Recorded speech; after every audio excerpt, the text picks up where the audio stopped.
Good morning student, स्वागत है आपका ब्राइट स्कूल की ऑनलाइन क्लासेज में।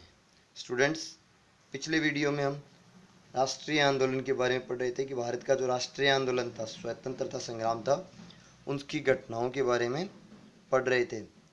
तो पिछले वीडियो में हमने 1920 से जो पहले की घटना थी, 1857 से लेकर 1920 तक की घटनाओं के बारे में, जलियांवाला बाग हत्याकांड के बारे में पढ़ लिया था।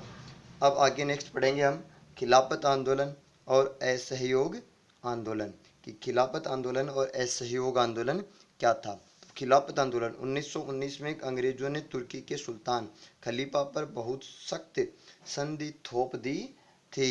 यानी कहने का मतलब है कि 1920 में अंग्रेजों के और तुर्की के सुल्तान जो था उसके बीच में एक संधि हुई थी, जो संधि जानबूझकर अंग्रेजों ने उस पर थोप दी थी। जलियांवाला बाग हत्याकांड की तरह इस घटना पर भी भारत के लोगों में भारी गुस्सा था।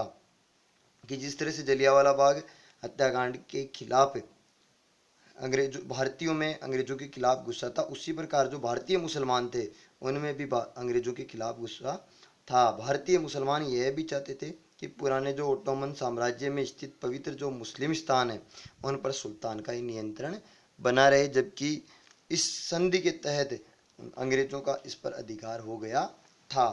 तो भारतीय जो मुस्लिम थे वो ये भी यही चाहते थे कि उन पर जो तुर्की का जो सुल्तान है उसी का जो है नियंत्रण बना रहे।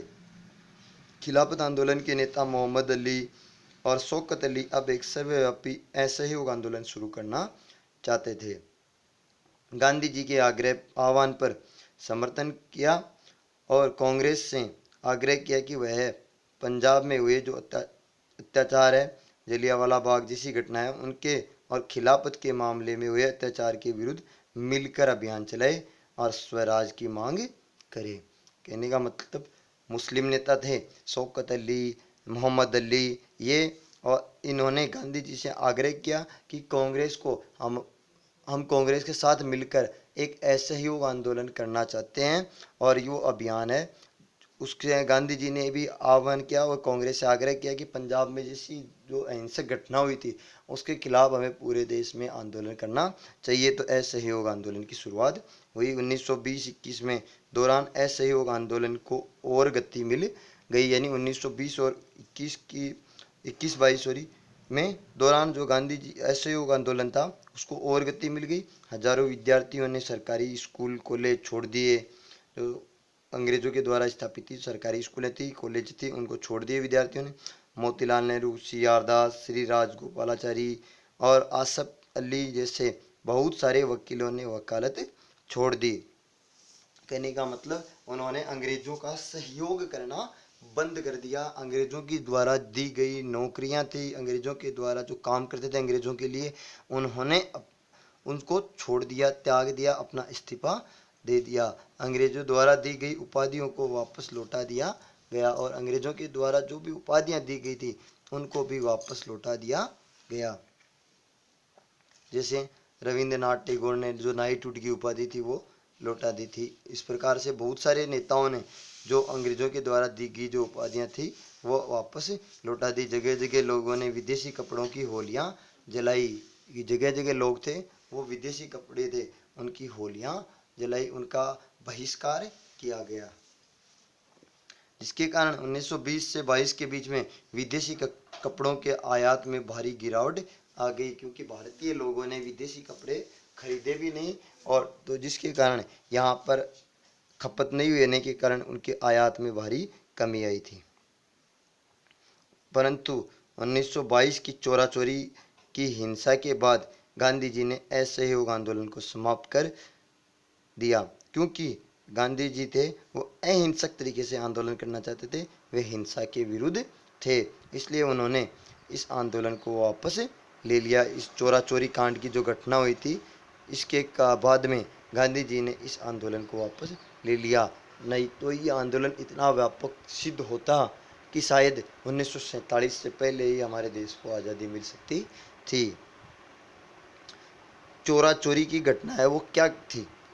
तो चोरा चोरी जो कांड था या चोरा चोरी की घटना वो क्या घटना थी। तो फरवरी 1920 में किसानों की एक भीड़ ने चोरा चोरी पुलिस थाने पर हमला कर उसे जला दिया था, जिसमें 20 पुलिस वाले मारे गए थे, जिंदा जल गए थे।